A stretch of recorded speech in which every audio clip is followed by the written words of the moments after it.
Du monde dès l'ouverture de ce bureau de vote dans la capitale.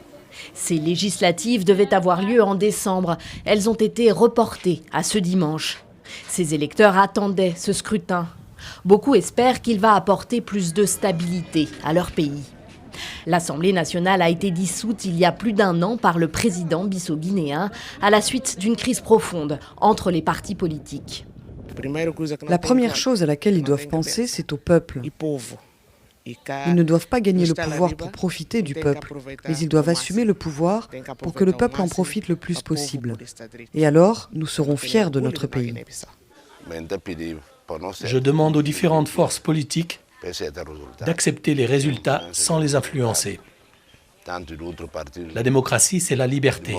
Le peuple choisit qui il veut. 22 partis présentent des candidats pour les 102 sièges à pourvoir à l'Assemblée. 3 grandes formations dominaient la Chambre sortante. Parmi elles, le MADEM G15, le parti du président Embalo, qui espère la majorité absolue pour faire voter une nouvelle constitution et mener son pays vers un régime plus présidentiel. Selon lui, l'organisation des pouvoirs telle que prévue par la loi fondamentale participe à l'instabilité politique. Depuis son indépendance en 1974, la Guinée-Bissau est en effet abonnée aux crises, coups d'État et tentatives de coup d'État.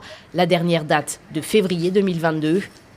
L'autre grande préoccupation de la population, c'est l'économie.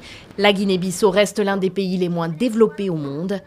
Les résultats des législatives sont attendus dans moins de 48 heures.